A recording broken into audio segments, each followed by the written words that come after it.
સુરત શહેરની crime branch પોલીસે વરાછા વિસ્તારમાં આવેલ એસબીઆઈ બેંકમાં ₹50 લાખની ધોળા દિવસે લૂંટના બંને આરોપીઓને યુપીથી ઝડપીને સુરત લાવી. વરાછામાં આવેલ એસબીઆઈ બેંકમાં 27 એપ્રિલ 2026ના રોજ થયેલી 50 લાખની લૂંટનો નવો ખુલાસો થયો. આ લૂંટના તાર બિહારની જેલ સાથે જોડાયા. આ લૂંટનો માસ્ટરમાઇન્ડ કુંદન કુમાર ઉર્ફે કુંદન ભગત હાલ બિહારની આદર્શ સેન્ટ્રલ જેલ ઉપર બંધ છે. જેલમાં હોવા છતાં તેને પોતાની ગેંગના સભ્યો સાથે સંપર્ક જાળવી રાખી સુરતની બેંકને ટાર્ગેટ બનાવી. કુંદન ભગત અગાઉ દહેરાદૂનમાં 12 કરોડની રિલાયન્સ જ્વેલરી લૂંટમાં પણ સંડોવાયેલો હતો. ક્રાઇમ બ્રાન્ચે 2 દિવસ પહેલા ઝડપાયેલા કુખ્યાત કુંદન ભગત ગેંગના 2 સાગરીત એવા શુભમ અને વિકાસને યુપીથી સુરત લાવી. કુંદન જેલમાં હોવા છતાં એક ખાસ એપના માધ્યમથી તે લૂંટારોને સૂચનાઓ આપતો હતો. પોલીસ કમિશનર અનુપમ સરે કહ્યું કે કુંદનને ટ્રાન્ઝિટ રિમાન્ડ પર સુરત લાવવા માટે બિહારમાં ટીમ રવાના કરી દેવામાં આવી છે. લૂંટારોએ સુરતની અંદાજે 10 બેંક શાખાઓને રેકી કરી હતી, જેમાં વરાછાની એસબીઆઈ શાખા પસંદ કરી. તેનું કારણ એ હતું કે ત્યાં મેટ્રો કન્સ્ટ્રક્શનના કારણે ટ્રાફિક ઓછો રહેતો હતો. લૂંટ માટે સુરત મનપાની ચૂંટણીનો સમય પસંદ કરવામાં આવ્યો.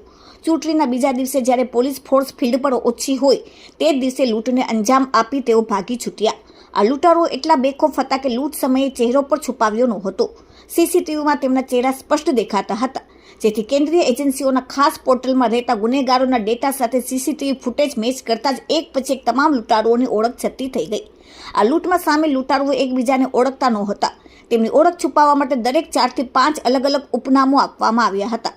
સુરતના એક શખ્સને તેમને લેવા મૂકવાની જવાબદારી સોંપાઈ હતી. ઓળખ માટે રિસીવરને લૂંટારૂનો આખો ફોટો આપવાને બદલે માત્ર તેના માથાના નીચેના ભાગની તસવીર મોકલવામાં આવતી હતી, જેના આધારે તેને રિસીવ કરવામાં આવતા હતા. ક્રાઇમ બ્રાન્ચની તપાસમાં બહાર આવ્યું કે તમામ આરોપીઓના ઓળખ કાર્ડ મધ્યપ્રદેશમાંથી બનાવવામાં આવ્યા હતા. આ બોગસ દસ્તાવેજોમાં માત્ર તસવીર જ સાચી હતી, બાકી નામ, સરનામું, નંબર બધું જ નકલી હતું.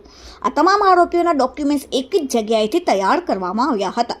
લૂંટના દિવસે લૂંટારુઓ 45 મિનિટ સુધી વહેલા બેંકમાં પહોંચી ગયા. તેઓએ ગ્રાહક હોવાનો ઢોંગ કર્યો.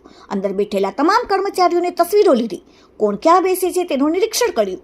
આશ્ચર્યની વાત તો એ છે કે જેમના ફોન ચાલુ નહોતા તેઓ પર ફોન પર વાત કરવાનો દેખાવ કરીને બેંકની અંદર રેકી કરી રહ્યા હતા. લૂંટ કર્યા બાદ તમામ આરોપીઓ બાઇક છોડીને હિંમતનગર સુધી પહોંચ્યા હતા અને ત્યાંથી અલગ અલગ દિશામાં છૂટા પડ્યા હતા. આરોપી શુભમ યુપીના રાયબરેલી પહોંચ્યો અને ત્યાંથી વિકાસ નામના શખ્સના સંપર્ક દ્વારા 98,000 ઓનલાઈન મેળવ્યા. શુભમ સતત 7 દિવસ સુધી ઠેકાણા બદલતો રહ્યો, પણ અંતે અયોધ્યા આશ્રમ નજીકથી તેને ઝડપી લેવામાં આવ્યો છે. શુભમ પર મર્ડર સહિતના અનેક ગંભીર ગુનાઓ નોંધાયેલા છે. ગુનાની ગંભીરતા જોતા સુરત ક્રાઇમ બ્રાન્ચના 7 પીઆઈ અને 100 પોલીસ જવાનોની ટીમો બનાવવામાં આવી. તપાસ દરમિયાન ટીમે 1000થી વધુ સીસીટીવી તપાસ્યા, જેમાં લૂંટમાં વપરાયેલ 3 બાઇક પણ નકલી નંબર પ્લેટો હોવાનું ખુલ્યું. ટેકનિકલ સર્વેલન્સની મદદથી પોલીસે કુંદન ભગત ગેંગના સભ્ય શુભમ કુમાર ઠાકોરની કડી મળી. પોલીસની એક ટીમ ઉત્તર પ્રદેશ પહોંચી અને સતત 3 દિવસ સુધી લોકેશન બદલતા શુભમને અયોધ્યાથી દબોચી લીધો. આ સાથે સુરત પોલીસ કમિશનરે કેટલાક ચોંકાવનારા ખુલાસા પર કર્યા. જુઓ વિડીયોમાં. તારીખ 27 એપ્રિલના દિવસે સુરત શહેરના વરાછા પોલીસ સ્ટેશન વિસ્તારમાં LH રોડ ઉપર એફિલ ટાવર પાસે SBI બેંક જો પહેલે માળા ઉપર આવે છે, એમાં એક જો એ લૂંટના બનાવ બનેલા જો જેમાં લગભગ જો 6 થી 7 જેટલા લૂંટારુઓ જો આપણા બંદૂકના અડીએ આવીને જો ત્યાં બેંકમાં લૂંટ કરી, જેમાં બેંકમાંથી 12 લાખ રૂપિયાના લૂંટ થઈ અને પેરેલલી જો ત્યાં જો વ્હીકલ જો વેન આવે છે, જો કેશ વેન આવે છે, આમાં આયા જો એના કેશ જ્યારે બેંકમાં પહોંચ્યા 38 લાખ રૂપિયા જેટલા, એના બી લૂંટીને જો લગભગ 50 લાખ રૂપિયાનો લૂંટ કરી આ બધા લોકો જો 3 વ્હીકલ્સ ઉપર 2 વ્હીલર ઉપર જો ત્યાંથી અલગ અલગ વિસ્તારમાં નીકળીને ત્યાંથી ભાગ્યા જો આમાં કુલ આ લોકો ઓલપાડ પાસે ગયા. ઓલપાડ પાસે જો વ્હીકલ છોડીને બસો દ્વારા જો આપણે બધા લોકો જો પહેલે સે પૂર્વ આયોજિત જો જગ્યા હતી કે અમે બધા હિંમતનગર આપણા બસ સ્ટેશન ઉપર બધા લોકો મળશે પોતપોતાના તરીકે અહીંયાથી ભાગ્યા પછી ત્યાં મળીને પછી અલગ અલગ વિસ્તારોમાં ત્યાંથી જો અલગ અલગ રાજ્યોમાં જો નીકળી ગયા જોઈએ. આ પ્રકારે જ્યારે બનાવ તાત્કાલિક જો પોલીસને જાણ થઈ અને પોલીસના ટીમો અલગ અલગ ટીમો જો સ્થાનિક પોલીસની ટીમ, ક્રાઇમ બ્રાન્ચના ટીમો બધા અલગ અલગ ટીમો બનાવીને જો એના જવાબ ઉપર લાગી ગઈ. કુલ 7 ઇન્સ્પેક્ટર અને 100 જેટલા લોકો ક્રાઇમ બ્રાન્ચના અને સાથોસાથ જો પૂરા ઝોન 1 જો ટીમ હતી જો આ ટીમો અલગ અલગ વિસ્તારોમાં જો લાગી.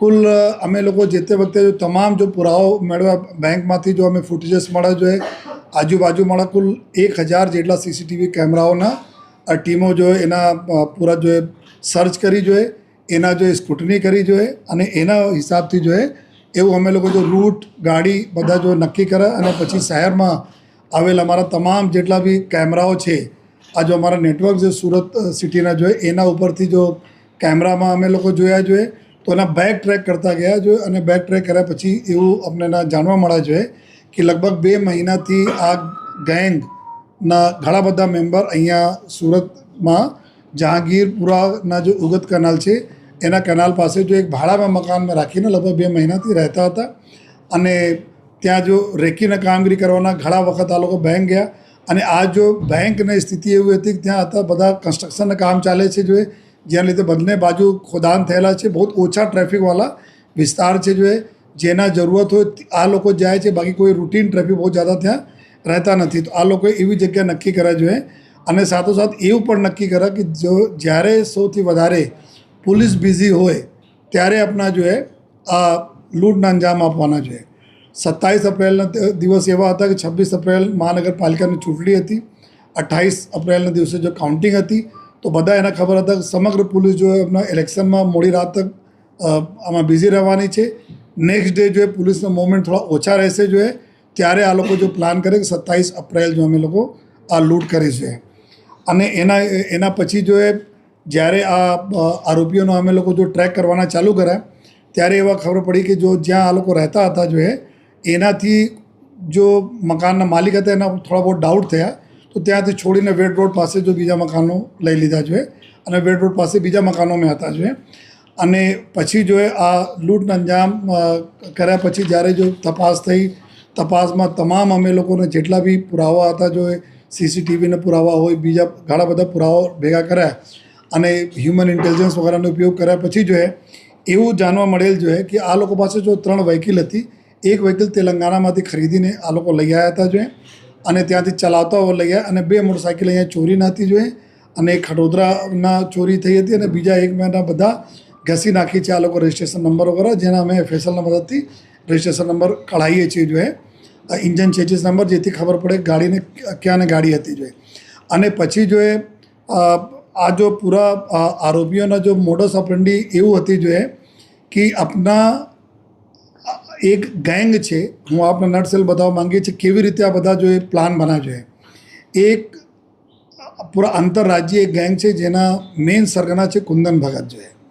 આ કુંદન ભગત અત્યારે પટનાના બેઉર જેલમાં સિરિયસ ગુનાઓમાં જો જેલમાં છે જોઈએ અને આ જ ગેંગના જો સરગના જો 2023માં દેહરાદૂનમાં જ્યારે ત્યાંના દેહરાદૂનનું મોટો ફંક્શન ચાલતા હતા, VIP વિઝિટ જે દિવસે હતી તે દિવસે જો રિલાયન્સના આપણા જો જ્વેલરી શોપમાં જો આ લોકો લૂંટ કરી હતી, 13 કરોડ રૂપિયાના લૂંટ થઈ હતી જોઈએ અને આ જ ગેંગના અમુક સાગરીત અહીંયા સુરતમાં જો રહેતા હતા જોઈએ. આ લોકો એવું નક્કી કરે કે જેટલા બી લોકો આ પ્રકારના ગુનાઓમાં સામેલ હોય, અલગ અલગ જેલોમાં એકબીજા સાથે કોન્ટેક્ટમાં આવ્યા હોય, આ લોકોને કોન્ટેક્ટ કરીને ત્યાંથી અહીંયા સુરત મોકલવાના ચાલુ કર્યા જોઈએ, જેથી જ્યારે બધા ગેંગ મેમ્બર અહીંયા ભેગા થયા તો એકબીજાને કોઈ ઓળખતા પણ નહીં હતા, એકબીજા બારેમાં વધારે કોઈ જાણતા પણ નહીં હતા અને ટૂંકા નામ જાણે ગલત આ લોકો પછી જો આધાર કાર્ડ વગેરેની ડિટેલ અમે લોકો મેળવી. આધાર કાર્ડ બધા મધ્યપ્રદેશ બનાવવામાં આવેલા છે, બધા ખોટા છે, ફેક છે આધાર કાર્ડમાં ફોટો એની છે, બાકી કોઈ પણ ડિટેલ આ લોકોનામાં ડિટેલ નથી જોઈએ. તો ગેંગના મોડસ ઓપરેન્ડી એવું હતી જોઈએ કે આપણા અલગ અલગ રાજ્યોના જો એકદમ ક્રિમિનલ છે, જો આ પ્રકારના ગુનાઓમાં વેપન, આર્મ્સ એક્ટ, લૂંટ, ડકૈતીમાં સામેલ હોય, એના કોન્ટેક્ટ કરીને અહીંયા મોકલે. અહીંયા એના જો માણસ હતા જોઈએ, આ માણસ બધાને લેવા જાય અને લઈ આવે અને પછી સાથે રાખે જોઈએ અને જેટલા જરૂરત છે એટલા જ પરિચય એકબીજામાં કરાવે એકબીજા સાથે અને ટૂંકા નામ આપે જોઈએ અને એક વ્યક્તિને 4, 5 નામ તરીકે હોય, ઉર્ફે, જેથી કોઈને સાચું નામ એના ખબર નહીં હોય, કોણ ક્યાંના રહેવાસી હોય, આ બી આપસમાં આ લોકો વાત નહીં કરતા હતા. તો એકદમ પ્રોફેશનલી બધા લોકો ભેગા થયા, ફેક ID બનાવી, ભાડા ઉપર એક જગ્યાએ મકાન લીધા જોઈએ, રેકી કરવા જાય, વારંવાર આ બેંકમાં ઘણા વખત ગયા, બેંકના તમામ એમ્પ્લોઈઝ જેટલા છે આ લોકોના ફોટા બી એના પાસે છે જોઈએ, ક્યારે શું મૂવમેન્ટ થાય છે, કઈ રીતે થાય છે, આ બધા બી આ લોકો જોયા જોઈએ. પછી જોઈએ જ્યારે અહીંયા સર લૂંટ જ્યારે કરી જોઈએ, લૂંટ કર્યા પછી જ્યારે ભાગે અહીંયાથી જો ટીમો અમારી જો અમારા CCTVને જો અમે ખંગાલા અને બીજા જો પુરાવાના આધારે જો ટીમ અમારી UP પહોંચી જોઈએ. યુપીમાં આ રાયબરેલીમાં આ જો એક જે આરોપી બે આરોપી પકડાય છે, એક આરોપી છે શુભમ ઠાકુર અને એક બીજા છે વિકાસ સિંહ રાજપૂત. જો શુભમ ઠાકુર છે આ આરોપી અહીંયા ક્રાઇમ કરવા માટે બેંક ડકૈતીમાં સામેલ હતા. આ અહીંયા તો રાયબરેલીમાં એક દુકાન છે, કાપડની દુકાન ચલાવે છે, નાની દુકાન છે એની ત્યાં ગયા. ત્યાંથી પછી એના ખબર હતી કે પોલીસ ટીમ પાછળ છે, તુરંત જગ્યા ડેલી જગ્યાઓ ચેન્જ કરે. તો રાયબરેલી 3 માણસ ગયા. જો જેટલા બી 7 વ્યક્તિઓ જો લૂંટ કરવા આવ્યા હતા, આમાં 3 લોકો રાયબરેલી ગયા. રાયબરેલીમાં 1 દિવસ રોકાયા, બાકી 2 માણસો ત્યાંથી અલગ થઈ ગયા. આ શુભમ ત્યાંથી ચેન્જ કરીને આપણી જગ્યા ગોંડા ગયા. પછી ગોંડા છે પછી ત્યાં અયોધ્યા ગયા. અને અયોધ્યા પાસે જ અમારી ટીમે યુપી પોલીસના મદદથી અમે ત્યાંથી એના પકડાયા. અને વિકાસ રાજપૂત એના આશ્રય આપતા હતા.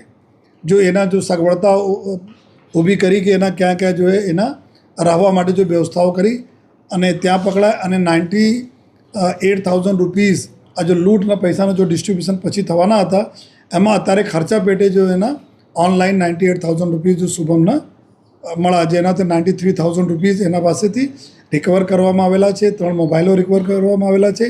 આ 2 આરોપીઓ આપણે પાસે લઈ આવ્યા.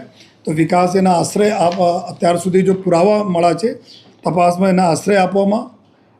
અને પછી શુભમ છે, શુભમના ઉપર 2 ગુનાઓ દાખલ થયેલા છે. એક આર્મ્સ એક્ટના ગુના છે, બીજા એના ઉપર બિહારમાં બ્રહ્મપુરા પોલીસ સ્ટેશનમાં મર્ડરના ગુના દાખલ થયેલા છે, લૂંટ સાથે. તો આ પ્રકારના આ ક્રિમિનલ છે. અત્યાર સુધી અમે લોકોને બીજા બી કરીબ આના સિવાય 7 જેટલા બીજા આરોપીઓનો બી અમારા લોકોના તપાસમાં ખોલા છે, જેના પાછળ અમારી ટીમ અલગ અલગ રાજ્યોમાં અમારી ટીમો અત્યારે કામ કરી રહી છે સ્થાનિક પોલીસના મદદથી. અને અત્યારે અમે તપાસમાં બીજા જેટલા પુરાવા મળતા જાય છે, એના આશ્રય કોણ આપતા હતા, કેવી રીતે લીડ હતી, એના પર પોલીસની ટીમ કામ કરી રહી છે, ક્રાઇમ બ્રાન્ચની ટીમ. લેકિન એટલા છે કે આ કુંદન ભગત છે, આ બધા આ જ પ્રકારના અત્યારે બેઉર જેલ પટનાના જેલમાં છે. અને એના ઉપર સિરિયસ વેપનના ગુના અને ડકૈતીના ગુનાઓ બીજા આર્મ્સ એક્ટના ગુનાઓ, આ પ્રકાર ઘણા બધા ગુનાઓ એના ઉપર દાખલ થયેલા છે. એના બી ટીમ અમારા ટ્રાન્ઝિટ રિમાન્ડ ઉપર લેવા માટે બી ક્રાઇમ બ્રાન્ચની ટીમો બિહાર ગઈ છે. એના ટૂંક સમયમાં લઈને આવશે. અને ફર્ધર જેટલા બી આરોપીઓ છે એના ઉપર બી ટીમો અમારી કામ કરી રહી છે. અત્યાર સુધી લગભગ 100થી વધારે માણસો અને 7 અમારી અલગ અલગ ટીમો અન્ય રાજ્યોમાં કામ કરી રહી છે. અને ટૂંક સમયમાં બધા આરોપીઓનો ધરપકડ થશે અને બાકીના જેટલા મુદ્દામાલ છે એના બી રિકવરી કરવામાં આવશે.